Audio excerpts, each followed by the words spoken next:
Perfect. Who wants the first question for Coach Simmons? Good afternoon, guys. Hey, Jason, how's it going? Great. You? Good. Can you just evaluate Hudson's performance on Saturday?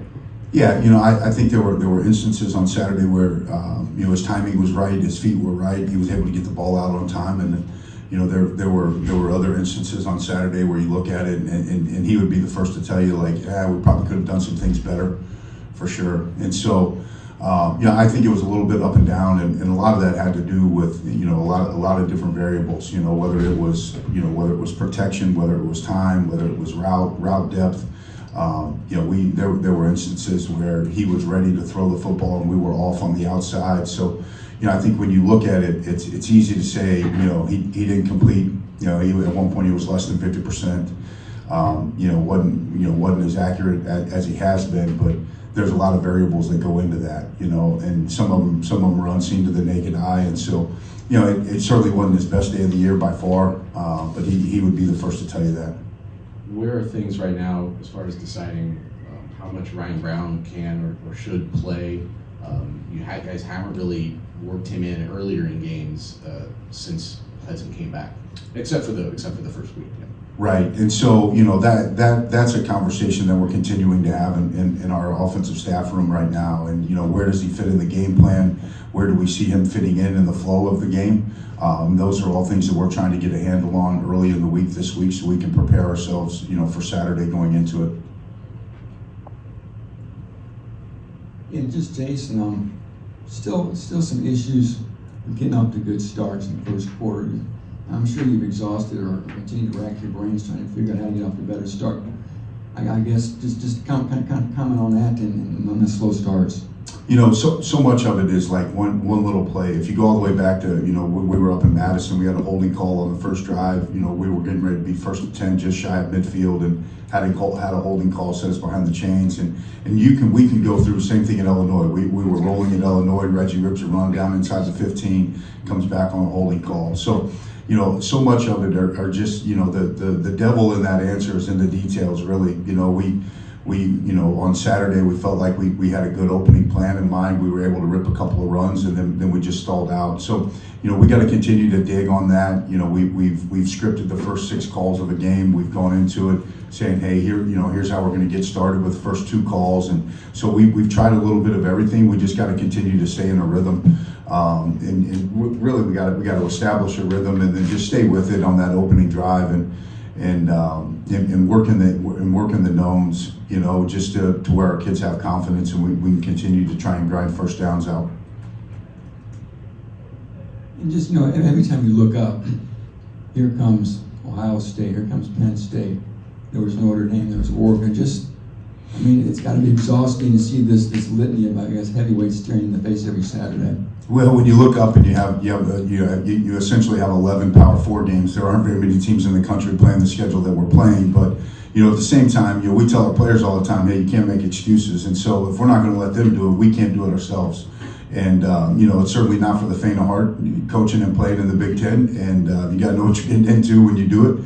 But the schedule has certainly been a challenge. When you look up and it's like you alluded to, Tom. We go on the road to Oregon State, and then we come back and that was after playing Notre Dame, and then you come back and play 9 Big Ten games on the back end of those 2 non-con games, and certainly not easy by any stretch of the imagination. But it's the cards that were dealt, and so you either show up and you get to work every week, or you use it as a crutch. And we're not wired, starting with our head coach, Coach Walters. We're not wired to use it as a crutch.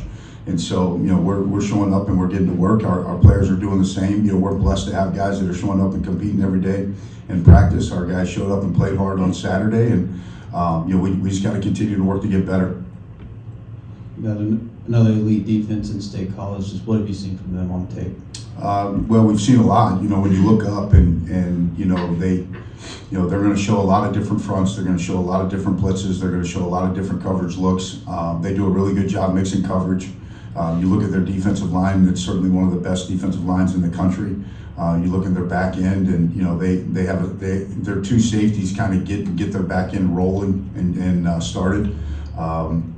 Those guys are really instinctive back there. They have good ball skills, and so we got to be alert to where they're at pre-snap and post-snap.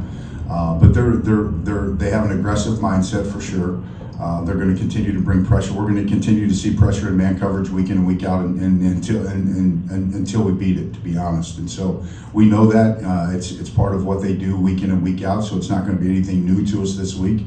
But they're aggressive, and it starts up front with their defensive line, which I think is really, really good. They're not only talented up there, but they play fast, and they do a really good job of moving them post snap and putting them in positions to have good matchups for them. Back to Nathan.